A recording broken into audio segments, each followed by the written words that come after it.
সামান্য কিছু দুঃখ কষ্ট দেয়া ছাড়া তারা তোমাদের কখনো কোনো ক্ষতি করতে পারবে না। তারা যদি কোনো সময় তোমাদের সাথে সম্মুখ সমরে লিপ্ত হয় তাহলে তারা পৃষ্ঠ প্রদর্শন করবে, অতঃপর তাদের কোনো রকম সাহায্য করা হবে না। যেখানেই এদের পাওয়া যাবে সেখানেই এদের অপমানিত ও লাঞ্ছিত করে রাখা হবে। তবে আল্লাহ তাআলার নিজের প্রতিশ্রুতি ও মানুষের প্রতিশ্রুতির মাধ্যমে কিছুটা নিরাপত্তা পাওয়া গেলে সেটা ভিন্ন। এরা আল্লাহর ক্রোধ ও গজবের পাত্র হয়েছে, এদের উপর দারিদ্র্য ও লাঞ্ছনা চাপিয়ে দেওয়া হয়েছে। এর কারণ ছিল এরা আল্লাহ তাআলা ও তাঁর বিধানকে অস্বীকার করেছে। আল্লাহর নবীদের এরা অন্যায়ভাবে হত্যা করেছে। মূলত এ হচ্ছে তাদের বিদ্রোহ ও সীমা লঙ্ঘনের ফল। তারা আহলে কিতাবরা আবার সবাই একরকম নয়। তাদের মধ্যে এমন কিছু লোক আছে যারা সত্য ও ন্যায়ের উপর অবিচল হয়ে দাঁড়িয়ে আছে, যারা সারা রাত আল্লাহর কিতাব পাঠ করে এবং নামাজ পড়ে। তারা আল্লাহ তাআলা ও শেষ বিচার দিনের উপর ঈমান রাখে এবং মানুষদের তারা ন্যায় কাজের আদেশ দেয় ও অন্যায় কাজ থেকে নিষেধ করে। সৎ কাজে এরা প্রতিযোগিতা করে। এ ধরনের মানুষেরাই হচ্ছে মূলত নেক লোকদের অন্তর্ভুক্ত। তারা যা কিছু ভালো কাজ করবে প্রতিদান দেওয়ার সময় তা কখনো অস্বীকার করা হবে না, কারণ আল্লাহ তাআলা পরেজগার লোকদের ভালো করেই জানেন। একথা সুনিশ্চিত, যারা আল্লাহ তাআলাকে অস্বীকার করে তাদের ধন সম্পদ সন্তান সন্ততি আল্লাহ তাআলার মোকাবেলায় তাদের কোনোই উপকারে আসবে না, বরং তারা হবে নিশ্চিত জাহান্নামের অধিবাসী। সেখানে অনন্তকাল তারা পড়ে থাকবে।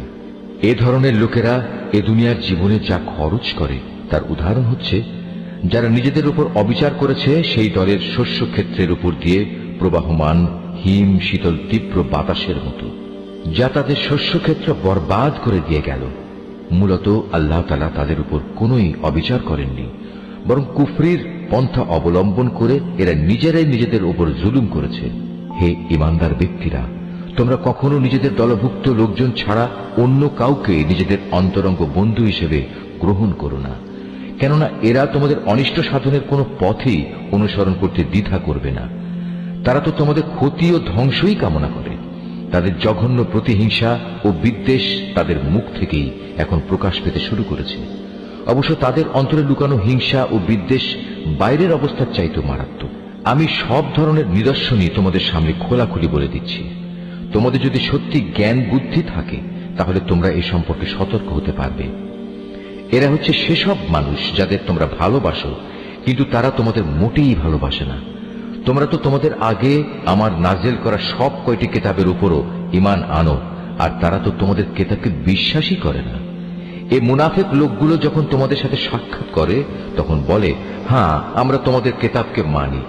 আবার যখন এরা একান্তে নিজেদের লোকদের কাছে চলে যায় তখন নিজেদের ক্রোধের বশবর্তী হয়ে এরা তোমাদের সাফল্যের ওপর নিজেদের আঙুল কামড়াতে শুরু করে। তুমি তাদের বলো, যাও নিজেদের ক্রোধের আগুনে নিজেরাই পুড়ে মরো। অবশ্যই আল্লাহ তাআলা এ মুনাফিকদের মনের ভেতর লুকিয়ে থাকা যাবতীয় চক্রান্তমূলক বিষয় সম্পর্কে সম্যক অবগত আছেন। তাদের অবস্থা হচ্ছে তোমাদের কোনো কল্যাণ হলে তার কারণে তাদের খারাপ লাগে, আবার তোমাদের কোনো অকল্যাণ দেখে তারা আনন্দে ফেটে পড়ে। এ প্রতিকূল অবস্থায় যদি তোমরা ধৈর্য ধারণ করতে পারো এবং নিজেরা সাবধান হয়ে চলতে পারো তাহলে তাদের চক্রান্ত ও ষড়যন্ত্র তোমাদের কিছুই ক্ষতি করতে পারবে না। তাদের যাবতীয় কর্মকাণ্ডই আল্লাহ তাআলা পরিবেষ্টন করে আছেন। হে নবী, স্মরণ করো যখন তুমি খুব ভোর বেলায় তোমার আপনজনের কাছ থেকে বিদায় নিয়ে মোমেনদের যুদ্ধের ঘাঁটি সমূহে মোতায়েন করছিলে। তখন তুমি জানতে আল্লাহ তাআলা সব কিছু শোনেন এবং তার বান্দাদের তিনি ভালো করেই জানেন।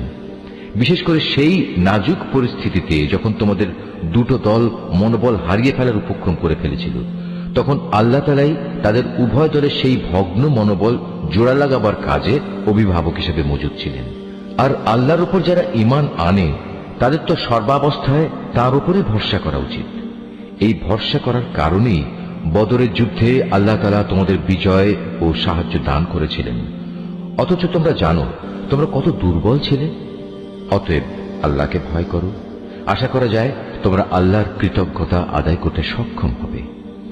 সে মুহূর্তের কথাও স্মরণ করো যখন তুমি মোমেনদের বলেছিলে, যুদ্ধে বিজয় লাভ করার জন্য তোমাদের মালিক যদি আসমান থেকে 3000 ফেরেশতা পাঠিয়ে তোমাদের সাহায্য করেন, তাহলে তোমাদের বিজয়ের জন্য তা কি যথেষ্ট হবে না? অবশ্যই তোমরা যদি ধৈর্য ধারণ করো এবং শয়তানের চক্রান্ত থেকে বেঁচে থাকতে পারো। এ অবস্থায় তারা, শত্রু বাহিনী, যদি তোমাদের উপর দ্রুত গতিতে আক্রমণ করে বসে, তাহলে তোমাদের মালিক প্রয়োজনে 5000 চিহ্নিত ফেরেশতা দিয়েও তোমাদের সাহায্য করবেন। আসলে এই সংখ্যাটা বলে আল্লাহ তাআলা তোমাদের জন্য একটি সুসংবাদ দিয়েছেন। নতুবা বিজয়ের জন্য তো তিনি একাই যথেষ্ট। আল্লাহ তাআলা চেয়েছেন যেন এর ফলে তোমাদের মন কিছুটা প্রশান্ত ও আশ্বস্ত হতে পারে। আর সাহায্য ও বিজয় তা তো পরাক্রান্ত প্রজ্ঞাময় আল্লাহ তাআলার পক্ষ থেকেই আসে, তিনি সর্বজ্ঞ। আল্লাহ তাআলা এর দ্বারা কাফেরদের একদলকে নিশ্চিহ্ন করে দিতে চান, অথবা তাদের একাংশকে তিনি এর মাধ্যমে লাঞ্ছিত করে দিতে চান, যেন তারা ব্যর্থ হয়ে যুদ্ধের ময়দান থেকে ফিরে যায়। হে নবী, এ ব্যাপারে তোমার কিছুই করার নাই। আল্লাহ তাআলা চাইলে তাদের উপর দয়া পরবশ হবেন, কিংবা চাইলে তাদের কঠোর শাস্তি দেবেন, কেননা এরা ছিল স্পষ্টত জালিম। আসমান সমূহ ও জমিনে যা কিছু আছে তার সব হচ্ছে আল্লাহ তাআলার। তিনি যাকে ইচ্ছা ক্ষমা করে দেবেন, যাকে ইচ্ছা শাস্তি দেবেন। আল্লাহ তাআলা অত্যন্ত ক্ষমাশীল ও পরম দয়ালু।